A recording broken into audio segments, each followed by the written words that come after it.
Today's video features 3 chilling email stories sent to us by our viewers. The senders claim that these incidents happened to them, but whether you believe their accounts or not is entirely up to you. Let's dive into our first email and discover the unnerving tales that lie within. Email number 1. Hello. I'm here to share a truly spine-tingling experience that happened to me and my friends during a sleepover. It's a story that still sends chills down my spine whenever I think about it. This story is absolutely true, and it all took place one night during a sleepover at my friend Emily's house. Emily's house was a grand old Victorian mansion that seemed to hold secrets within its walls. The night was dark and stormy, with rain pelting against the windows and thunder rumbling ominously in the distance. We were all excited for a night of fun, movies, snacks, and laughter, but little did we know that our plans were about to take a very terrifying turn. As we settled in, the atmosphere inside the house started to feel uneasy. There were strange creaking sounds coming from all corners, and the lights would flicker suddenly, casting eerie shadows across the room. We tried to reassure ourselves that it was just the storm causing these odd occurrences, but deep down, we couldn't shake the feeling that something was amiss. As the night wore on, our nerves grew even more frayed. We decided to play a game of hide and seek to lighten the mood. I was the one counting, and as I closed my eyes and began counting aloud, I couldn't shake off the feeling that there were unseen eyes watching me. When I finished counting, I hesitated for a moment, feeling a strange shiver run down my spine. As I started to search for my friends, the shadows in the hallway seemed to move on their own. The air grew colder, and an eerie silence settled in. Then, I heard a faint whisper, barely audible above the sound of the rain.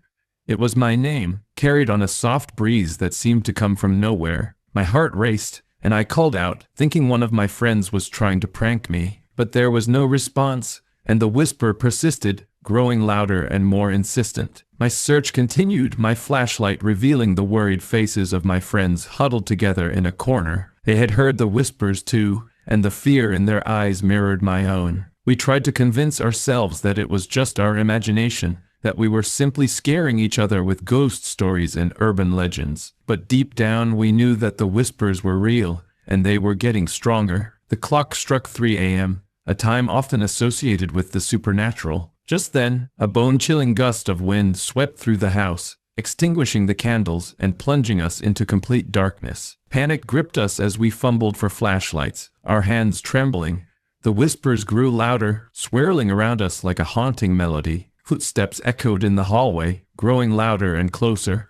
The floorboards creaked as if someone or something was walking towards us. I shone my flashlight towards the hallway, my heart pounding in my chest. There, at the end of the corridor, stood a figure shrouded in darkness. Its eyes glowed with an unnatural light, fixated on us with an intensity that sent shivers down my spine. Frozen with fear, we could do nothing but watch as the figure advanced towards us. The whispers became more distinct, forming words that I couldn't quite understand. The air grew colder, and our breaths formed misty clouds in the frigid air. It felt as if the very atmosphere was charged with an otherworldly energy. Summoning all the courage we had left, we fled the room, desperately trying to escape the terrifying presence. We huddled together in the living room, clutching each other as we prayed for the nightmare to end. The figure seemed to follow us, its malevolent presence hanging over us like a dark cloud. The hours stretched on, each minute feeling like an eternity. As the first rays of dawn broke through the windows, the figure gradually faded away,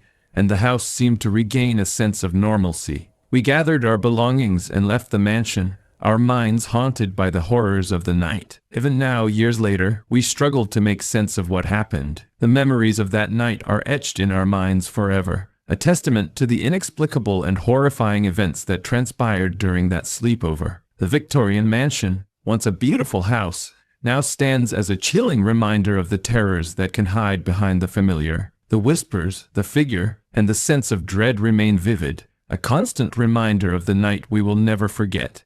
Email number 2. Greetings. I'm here to recount a spine-chilling tale that happened to me and my friends during a sleepover. Brace yourself for a true story that left us shaken and fearful, all of it unfolding on a fateful night at my friend Jessica's house. Jessica's home was a quaint, old cottage nestled at the edge of a dense forest. The night of our sleepover was eerie, with a full moon casting a pale glow and casting long shadows across the landscape. We were looking forward to a night of games, snacks, and stories, but we had no clue about the horrors that awaited us. As we settled in, the air grew heavy with unease.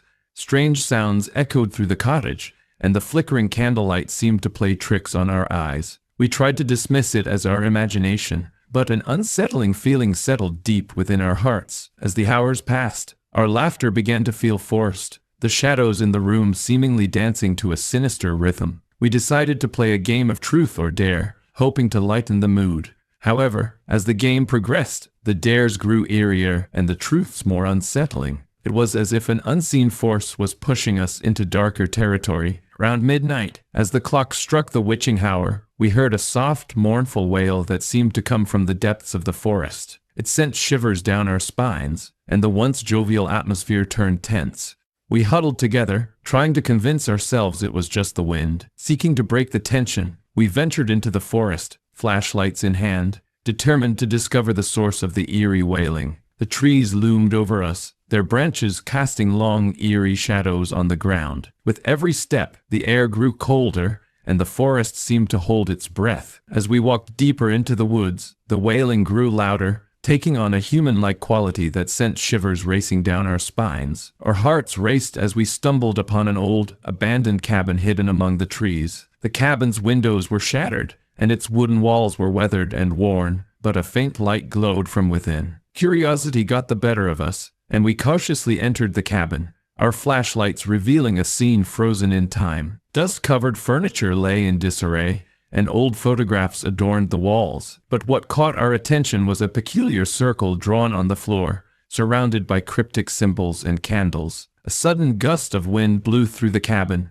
extinguishing our flashlights and plunging us into complete darkness. Panic surged through us, and we could hear whispers that seemed to come from all directions. They grew louder, filling the air with an otherworldly symphony that made our hearts race. In the darkness, a faint, ghostly figure appeared at the center of the circle. Its form was hazy, its eyes glowing with an ethereal light that held us captive. Fear gripped us as we realized we were in the presence of something beyond our understanding, a spirit or entity that defied explanation. The figure began to speak in a mournful, disembodied voice, recounting tales of sorrow and loss, of a life cut short and a yearning for release. It shared its anguish, and its words resonated with a sadness that seemed to seep into our very souls. Paralyzed with fear, we listened to the figure's haunting story, and as quickly as it had appeared, it faded away, leaving us alone in the dark cabin. The whispers grew fainter, and we felt a sudden rush of warmth as the candles reignited on their own. As dawn broke, we left the cabin,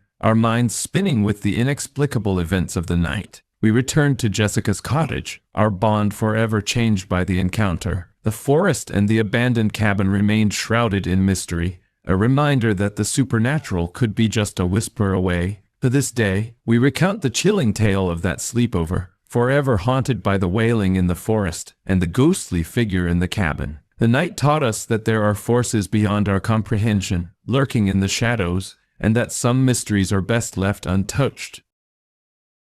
Email number 3. Hello Adventure FM. I've been a fan of your channel for a while now, and I thought I'd share something that happened to me and my friends during a sleepover. This is a true story, and the memory of that night still sends shivers down my spine. It all took place in a remote cabin in the woods known as Whispering Hollow. Whispering Hollow was an old, isolated cabin surrounded by dense woods, far from the comforts of civilization. The night was unusually chilly, and the woods seemed to close in around us as we arrived. We were excited for a night of bonding and adventure, but little did we know the true nature of the horrors that awaited us. As we settled into the cabin, the air grew thick with an unsettling stillness. The cabin creaked as if it had a life of its own, and the flickering candlelight cast eerie shadows on the walls. Despite our efforts to remain calm, an unexplainable unease settled in the pit of our stomachs. We decided to start off the night with a game of cards, but as we played, the atmosphere became increasingly tense. The cabin seemed to groan in protest, and a cold draft swept through the room, causing the flames of the candles to dance wildly. We exchanged nervous glances, trying to shake off the feeling that we were being watched. As the night deepened, we heard distant, faint whispers that seemed to come from within the walls themselves. At first, we brushed it off as a trick of the wind, but the whispers grew louder, becoming more distinct. The unease that had been building inside us now solidified into a paralyzing fear. We decided to investigate the source of the whispers, our flashlights piercing the darkness as we searched the cabin. The whispers seemed to guide us, leading us to a dusty old bookshelf that contained an ancient journal. As we flipped through its pages, we discovered disturbing entries detailing strange occurrences, hauntings, and inexplicable phenomena that had plagued the cabin for decades. Around midnight, the atmosphere grew even more oppressive. The candles flickered erratically, casting eerie shadows that seemed to dance in a macabre ballet. We heard footsteps, definite, deliberate footsteps echoing through the cabin. Our hearts pounded as we realized we were not alone. In a moment of terror, we realized that the door to the cabin had swung open on its own, revealing the pitch-black expanse of the woods beyond. The whispers grew louder, forming words that sent a chill down our spines. We could feel an unseen presence, a malevolent force that seemed to engulf the cabin. As we huddled together, our fear intensified, and a sense of impending doom hung heavily in the air. Suddenly, the room grew ice-cold, our breath visible as mist in the frigid air. The very walls seemed to vibrate with an unnatural energy, and a feeling of dread washed over us. And then, we heard a faint, haunting melody. The music seemed to emanate from nowhere and everywhere simultaneously, weaving a web of fear around us. The candles flickered and dimmed, casting elongated shadows that danced to the eerie tune. Paralyzed by fear, we watched as the shadows seemed to take on a life of their own, forming distorted, nightmarish shapes that twisted and contorted. The cabin's walls seemed to close in, and the sense of being trapped was suffocating. We clung to each other, our screams stifled by the oppressive atmosphere. The hours stretched on, and it felt as if time itself had slowed to a crawl. With the first light of dawn, the shadows receded, and the oppressive energy lifted. We stumbled out of the cabin, our minds haunted by the horrors we had witnessed. Even now, I can't shake off the memory of that night, the whispers, the shadows, and the overwhelming sense of malevolence. The experience taught me that there are forces beyond our understanding, lurking in the dark corners of the world. The cabin in Whispering Hollow remains a chilling reminder that some secrets are better left undiscovered, and some places should never be visited after dark.